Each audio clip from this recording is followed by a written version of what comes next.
Ace is the place with the helpful hardware, folks. Ace is the only national retailer that carries Benjamin Moore paint, which means the paint you trust and a huge selection of colors are right in your neighborhood. And this Saturday only, you can pick up a free sample of Benjamin Moore at your local Ace. It's a great way to explore quality colors and find the perfect one for your place. So if you're looking for award-winning service and a new look for your home, look no further than Benjamin Moore paint at Ace. Offer valid August 1st for Ace Rewards members. Limit 1 at participating stores while supplies last. लीजिए सुनिए प्रेमचंद की लिखी कहानी वज्रपात। वाचन समीर गोस्वामी का है। दिल्ली की गलियां दिल्ली निवासियों की रुधिर से प्लावित हो रही हैं। नादिर शाह की सेना ने सारे नगर में आतंक जमा रखा है। जो कोई सामने आ जाता है उसे उनकी तलवार से घाट उतरना पड़ता है। नादिर शाह का प्रचंड क्रोध किसी भांति शांत ही नहीं होता। रक्त की वर्षा भी उसके कोप की आग को बुझा नहीं सकती। नादिर शाह दरबारी आम में तख्त पर बैठा हुआ है। उसकी आंखों से जैसे ज्वाला निकल रही है। दिल्ली वालों की इतनी हिम्मत कि उसके सिपाहियों का अपमान करें। उन कापुरुषों की ये मजाल। वो काफिर तो उसकी सेना की एक ललकार पर रण क्षेत्र से निकल भागे थे। नगरवासियों का आर्तनाद सुन सुनकर स्वयं सेना के दिल कांप जाते हैं। मगर नादिर शाह की क्रोधाग्नि शांत नहीं होती। यहां तक कि उसका सेनापति भी उसके सम्मुख जाने का साहस नहीं कर सकता। वीर पुरुष दयालु होते हैं। असहायों पर, दुर्बलों पर, स्त्रियों पर उन्हें क्रोध नहीं आता। इन पर क्रोध करना वे अपनी शान के खिलाफ समझते हैं। किंतु निष्ठुर नादिर शाह की वीरता दया शून्य थी। दिल्ली का बादशाह सिर झुकाए नादिर शाह के पास बैठा हुआ था। हरमसरा में विलास करने वाला बादशाह नादिर शाह की अविनयपूर्ण बातें सुन रहा था, पर मजाल न थी कि जबान खोल सके। उसे अपने ही जान के लाले पड़े हुए थे। पीड़ित प्रजा की रक्षा कौन करे? वो सोचता था मेरे मुंह से कुछ निकले और वो मुझी को डांट बैठते थे। अंत में जब सेना की पैशाचिक क्रूरता पराकाष्ठा को पहुंच गई तो मोहम्मद शाह के वजीर से ना रहा गया। वो कविता का मर्मज्ञ था, खुद भी कवि था। जान पर खेल कर नादिर शाह के सामने पहुंचा और ये शेर पढ़ा। कसे न मांद की दीगर व तेगे नाज खुशी, मगर की जिंदा कुनी खल करावा बाज खुशी। अर्थात तेरी निगाहों की तलवार से कोई नहीं बचा। अभी यही उपाय है कि मुर्दों को फिर जलाकर कत्ल कर। शेर ने दिल पर चोट किया। पत्थर में भी सुराख होते हैं, पहाड़ों में भी हरियाली होती है, पाषाण हृदयों में भी रस होता है। इस शेर ने पत्थर को पिघला दिया। नादिर शाह ने सेनापति को बुलाकर कत्ले आम बंद करने का हुक्म दिया। एकदम तलवारें म्यान में चली गई। कातिलों के उठे हुए हाथ उठे ही रह गए। जो सिपाही जहां था वहीं बुत बन गया। शाम हो गई थी। नादिर शाह शाही बाग में सैर कर रहा था। बार बार वही शेर पढ़ता और झूमता। कसे न मान की दीगर व तेगे नाज खुशी, मगर की जिंदा कुनी खल कर आवा बाज खुशी। दिल्ली का खजाना लुट रहा है। शाही महल पर पहरा है। कोई अंदर से बाहर या बाहर से अंदर आ जा नहीं सकता। बेगमें भी अपने महलों से बाहर बाग में निकलने की हिम्मत नहीं कर सकती। महज खजाने पर ही आफत नहीं आई हुई है। सोने चांदी के बर्तनों, बेशकीमती तस्वीरों और आराइश की अन्य सामग्रियों पर भी हाथ साफ किया जा रहा है। नादिर शाह तख्त पर बैठा हुआ हीरे और जवाहरात के ढेरों को गौर से देख रहा है, पर वो चीज नजर नहीं आती जिसके लिए मुद्दत से उसका चित्त लालायित हो रहा था। उसने मुगल आजम नाम के हीरे की प्रशंसा, उसकी करामातों की चर्चा सुनी थी। उसको धारण करने वाला मनुष्य दीर्घजीवी होता है। कोई रोग उसके निकट नहीं आता। उस रत्न में पुत्रदायिनी शक्ति है इत्यादि। दिल्ली पर आक्रमण करने के जहां और अनेक कारण थे, वहां इस रत्न को प्राप्त करना भी एक कारण था। सोने चांदी के ढेरों और बहुमूल्य रत्नों की चमक दमक से उसकी आंखें भली ही चौंधिया जाएं, पर हृदय उल्लसित न होता था। उसे तो मुगल आजम की धुन थी और मुगल आजम का कहीं पता न था। वो क्रोध से उन्मत्त होकर शाही मंत्रियों की ओर देखता और अपने अफसरों को झिड़कियां देता था, पर अपना अभिप्राय खोल कर न कह सकता था। किसी की समझ में न आता था कि वो इतना आतुर क्यों हो रहा है। ये तो खुशी से फूले न समाने का अवसर है। अतुल संपत्ति सामने पड़ी हुई है, संख्या में इतनी सामर्थ्य नहीं कि उसकी गणना कर सके। संसार का कोई भी महीपति इस विपुल धन का एक अंश भी पाकर अपने को भाग्यशाली समझता, किंतु ये पुरुष जिसने इस धनराशि का शतांश भी पहले कभी आंखों से न देखा हो, जिसकी उम्र भीड़ें चराने में ही गुजरी, क्यों इतना उदासीन है। आखिर जब रात हुई, बादशाह का खजाना खाली हो गया और उस रत्न के दर्शन न हुए, तो नादिर शाह की क्रोधाग्नि फिर भड़क उठी। उसने बादशाह के मंत्री को, उसी मंत्री को जिसकी काव्य मर्मज्ञता ने प्रजा के प्राण बचाए थे, एकांत में बुलाया और कहा, मेरा गुस्सा तुम देख चुके हो। अगर फिर उसे नहीं देखना चाहते तो लाजिम है कि मेरे साथ कामिल सफाई का बर्ताव करो, वरना दोबारा ये शोला भड़का तो दिल्ली की खैरियत नहीं। वजीर, जहां पनाह, गुलामों से तो कोई खता सरजद नहीं हुई। खजाने की सब कुंजियां जनाबे आली के सिपह सलार के हवाले कर दी गई हैं। नादिर, तुमने मेरे साथ दगा की है। वजीर त्योरियां चढ़ाकर बोला, आपके हाथ में तलवार है और हम कमजोर हैं, जो चाहे फरमावे, पर इल्जाम के तस्लीम करने में मुझे उज्र है। नादिर, क्या उसके सबूत की जरूरत है? वजीर, जी हां, क्योंकि दगा की सजा कत्ल है और कोई बिला सबब अपने कत्ल पर रजामंद ना होगा। नादिर, इसका सबूत मेरे पास है।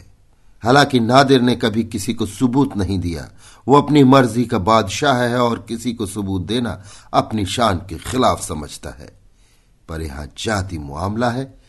तुमने मुगले आजम हीरा को क्यों छिपा दिया? वजीर के चेहरे का रंग उड़ गया। वो सोचने लगा, ये हीरा बादशाह को जान से भी ज्यादा अजीज है। वो इसे एक क्षण भी अपने पास से जुदा नहीं करते। उनसे क्यों कर कहूं? उन्हें कितना सदमा होगा। मुल्क गया, खजाना गया, इज्जत गई। बादशाह की यही एक निशानी उनके पास रह गई है। उनसे कैसे कहूं? मुमकिन है वो गुस्से में आकर इसे कहीं फेंक दे या तोड़वा डाले। इंसान की आदत है कि वो अपनी चीज दुश्मन को देने की अपेक्षा उसे नष्ट कर देना अच्छा समझता है। बादशाह बादशाह है। मुल्क ना सही, अधिकार न सही, सेना न सही, पर जिंदगी भर की स्वेच्छाचारिता एक दिन में नहीं मिट सकती। यदि नादिर को हीरा ना मिला तो वो ना जाने दिल्ली पर क्या सितम ढाए। उसकी कल्पना ही से रोमांच हो जाता है। खुदा ना करे दिल्ली को फिर ये दिन देखना पड़े। सहसा नादिर ने पूछा, मैं तुम्हारे जवाब का मुंतजिर हूं। क्या यह तुम्हारी दगा का काफी सबूत नहीं है? वजीर, जहां पनाह, वो हीरा बादशाह सलामत को जान से ज्यादा अजीज है। वो हमेशा अपने पास रखते हैं। नादिर, झूठ मत बोलो। हीरा बादशाह के लिए है, बादशाह हीरे के लिए नहीं। बादशाह को हीरा जान से ज्यादा अजीज है का मतलब सिर्फ इतना है कि वो बादशाह को बहुत अजीज है, और ये कोई वजह नहीं कि मैं उस हीरे को उनसे ना लूं। अगर बादशाह यों ना देंगे तो मैं जानता हूं कि मुझे क्या करना होगा। तुम जाकर इस मामले में नाजुक फहमी से काम लो जो तुमने कल दिखाई थी। कितना लाजवाब शेर था। कसे न मात की दीगर व तेगे नाज खुशी, मगर की जिंदा कुनी खल करावा पास खुशी। मंत्री सोचता हुआ चला कि यह समस्या क्यों कर हल करूं। बादशाह के दीवान खाने में पहुंचा तो देखा बादशाह उसी हीरे को हाथ में लिए चिंता में मग्न बैठे हुए हैं। बादशाह को इस वक्त इसी हीरे की फिक्र थी। लुटे हुए पथिक की भांति वो अपनी वो लकड़ी हाथ से न देना चाहता था। वो जानता था कि नादिर को इस हीरे की खबर है। वो ये भी जानता था कि खजाने में इसे न पाकर उसके क्रोध की सीमा न रहेगी, लेकिन सब कुछ जानते हुए भी वो हीरे को हाथ से न जाने देना चाहता था। अंत को उसने निश्चय किया, मैं इसे ना दूंगा, चाहे मेरी जान ही पर क्यों न बनाए। रोगी की इस अंतिम सांस को न निकलने दूंगा। हाय, कहां छिपाऊं? इतना बड़ा मकान है कि उसमें एक नगर समा सकता है, पर इस नन्ही सी चीज के लिए कहीं जगह नहीं। जैसे किसी अभागे को इतनी बड़ी दुनिया में भी कहीं पनाह नहीं मिलती। किसी सुरक्षित स्थान में न रखकर क्यों न इसे किसी ऐसी जगह रख दूं जहां किसी का ख्याल ही न पहुंचे। कौन अनुमान कर सकता है कि मैंने हीरे को अपनी सुराही में रखा होगा?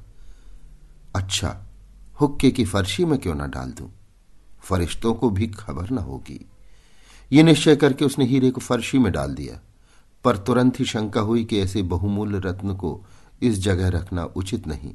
कौन जाने जालिम को मेरी ये गुड़गुड़ी ही पसंद आ जाए। उसने तुरंत गुड़गुड़ी का पानी तश्तरी में उड़ेल दिया और हीरे को निकाल लिया। पानी की दुर्गंध उड़ी, पर इतनी हिम्मत न पड़ी कि खिदमतगार को बुलाकर पानी फिकवा दे। भय होता था कहीं वो ताड़ न जाए। वो इसी दुविधा में पड़ा हुआ था कि मंत्री ने आकर बंदगी की। बादशाह को उस पर पूरा विश्वास था, किंतु उसे अपनी शुद्रता पर इतनी लज्जा आई कि वो इस रहस्य को उस पर भी प्रकट न कर सका। गुमसुम होकर उसकी ओर ताकने लगा। मंत्री ने बात छेड़ी। आज खजाने में हीरा न मिला तो नादिर बहुत झल्लाया। कहने लगा, तुमने मेरे साथ दगा की है। मैं शहर लुटवा दूंगा, कत्लेआम करा दूंगा, सारे शहर को खाक स्याह कर डालूंगा। मैंने कहा, जनाबे आली को अख्तियार है, जो चाहे करें, पर हमने खजाने की सब कुंजियां आपके सिपहसालार को दे दी हैं।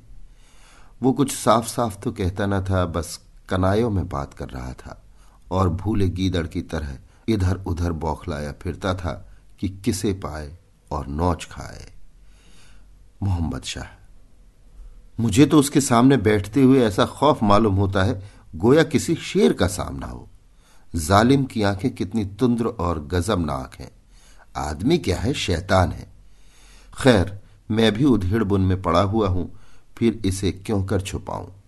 सल्तनत जाए गम नहीं, पर इस हीरे को मैं उस वक्त तक न दूंगा जब तक कोई गर्दन पर सवार होकर इसे छीन न ले। वजीर, खुदा न करे हुजूर के दुश्मनों को ये जिल्लत उठानी पड़े। मैं एक तरकीब बतलाऊं। हुजूर इसे अपने अमामे यानी पगड़ी में रख लें, वहां तक उसके फरिश्तों का भी ख्याल न पहुंचेगा। मोहम्मद शाह उछल कर बोले, वल्लाह तुमने खूब सोचा, वाकई तुम्हें खूब सूझी। हजरत इधर उधर टटोलने के बाद अपना सा मुंह लेकर रह जाएंगे। मेरे अमामे को कौन देखेगा? इसी से तो मैंने तुम्हें लुकमान का खिताब दिया है। बस यही तय रहा। कहीं तुम जरा देर पहले आ जाते तो मुझे इतना दर्द सर न उठाना पड़ता। दूसरे ही दिन दोनों बादशाहों में सुलह हो गई। वजीर नादिर शाह के कदमों में गिर पड़ा और अर्ज की, अब इस डूबती हुई किश्ती को आप ही पार लगा सकते हैं, वरना इसका अल्लाह ही वली है। हिंदुओं ने सिर उठाना शुरू कर दिया है।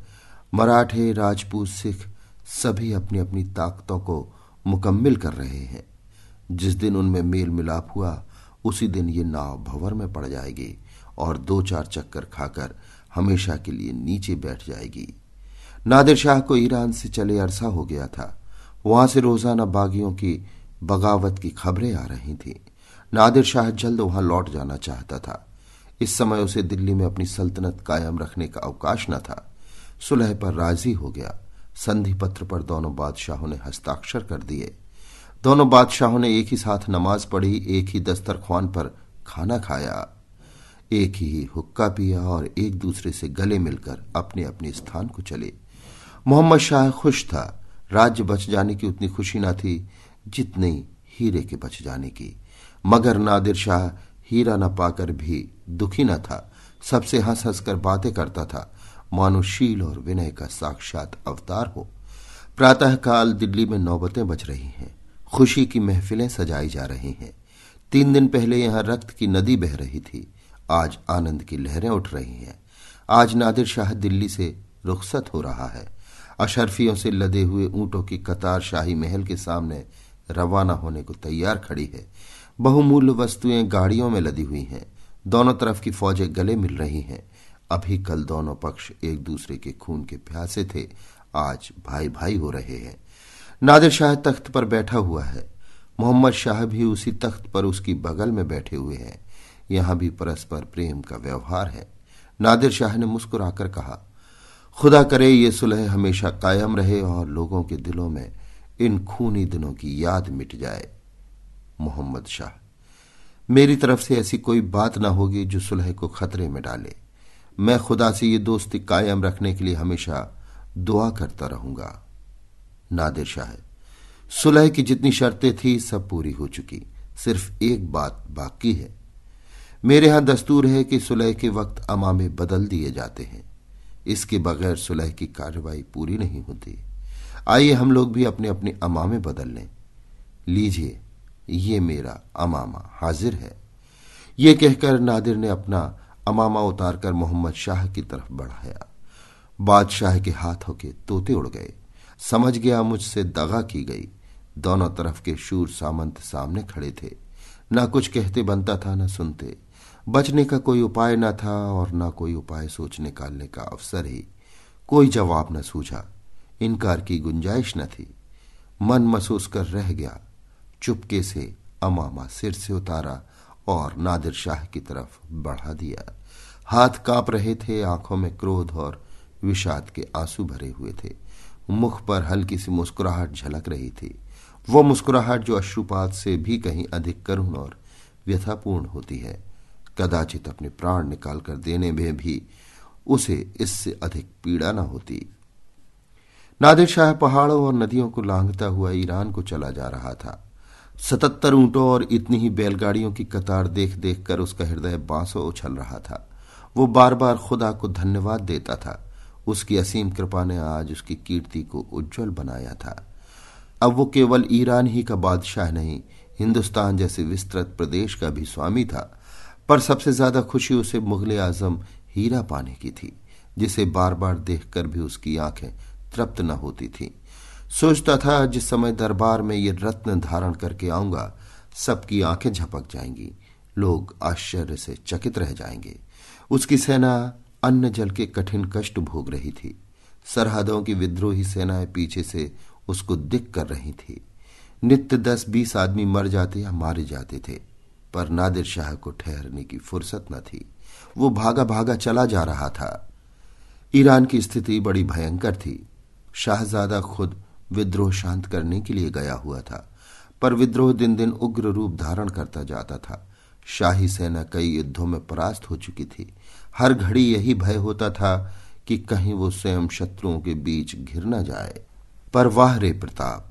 शत्रुओं ने ज्यों ही सुना कि नादिर शाह ईरान आ पहुंचा, त्यों ही उनके हौसले पस्त हो गए। उसका सिंहनाद सुनते ही उनके हाथ पांव फूल गए। इधर नादिर शाह ने तेहरान में प्रवेश किया, उधर विद्रोहियों ने शहजादे से सुलह की प्रार्थना की, शरण में आ गए। नादिर शाह ने ये शुभ समाचार सुना तो उसे निश्चय हो गया कि सब उसी हीरे की करामात है। ये उसी का चमत्कार है जिसने शत्रुओं का सिर झुका दिया, हारी हुई बाजी जिता दी। शाहजादा विजयी होकर घर लौटा तो प्रजा ने बड़े समारोह से उसका स्वागत और अभिवादन किया। सारा तेहरान दीपावली की ज्योति से जगमगा उठा।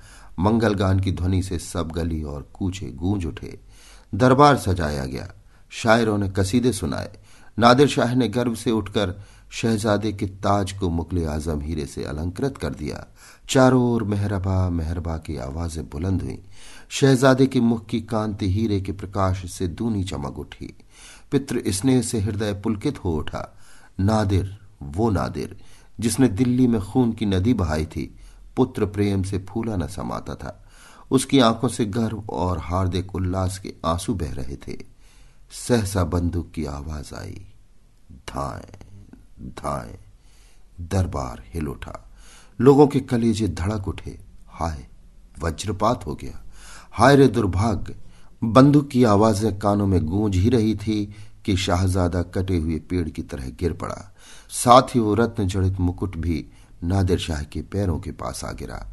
नादिर शाह ने उन्मत्त की भांति हाथ उठाकर कहा, कातलों को पकड़ो।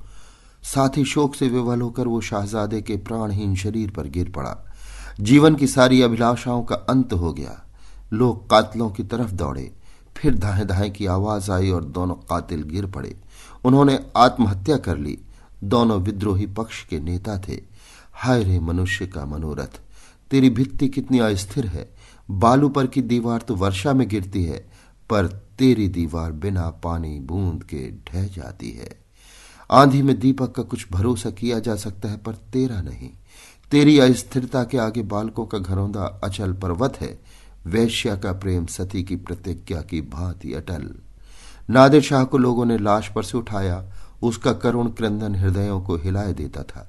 सभी की आंखों से आंसू बह रहे थे। होनहार कितना प्रबल, कितना निष्ठुर, कितना निर्दय और कितना निर्मम है। नादिर शाह ने हीरे को जमीन से उठा लिया। एक बार उसे विषादपूर्ण नेत्रों से देखा, फिर मुकुट को शाहजादे के सिर पर रख दिया और वजीर से कहा, यह हीरा इसी लाश के साथ दफन होगा। रात का समय था। तेहरान में मातम छाया हुआ था। कहीं दीपक या अग्नि का प्रकाश न था। न किसी ने दिया जलाया और न भोजन बनाया। अफीमचियों की चिलमें भी आज ठंडी हो रही थीं, मगर कब्रिस्तान में मशालें रोशन थीं। शाहजादी की अंतिम क्रिया हो रही थी। जब फातिहा खत्म हुआ, नादिर शाह ने अपने हाथों से मुकुट को लाश के साथ कब्र में रख दिया। राज और संगत राज हाजिर थे। उसी वक्त कब्र पर ईंट पत्थर और चूने का मजार बनने लगा। नादिर 1 महीने तक एक क्षण के लिए भी वहां से ना हटा। वहीं सोता, वहीं से राज्य करता। उसके दिल में ये बात बैठ गई थी कि मेरा अहित इसी हीरे के कारण हुआ। यही मेरे सर्वनाश और अचानक वज्रपात का कारण है। अभी आप सुन रहे थे मुंशी प्रेमचंद की लिखी कहानी वज्रपात। वाचन समीर गोस्वामी का था। Ace is the place with the helpful hardware, folks. The buckets you buy at Ace hold paint, dirt, and debris. But our Children's Miracle Network buckets hold so much more, like dreams, hope, and care for children. Because over the last 29 years, with your help, Ace has raised over $125 million for local CMN hospitals. So stop by your local Ace this weekend to make a $5 donation and get a 5-gallon bucket plus 20% off almost anything that fits inside it. Offer valid on regular price merchandise. Additional exclusions apply. See store for details.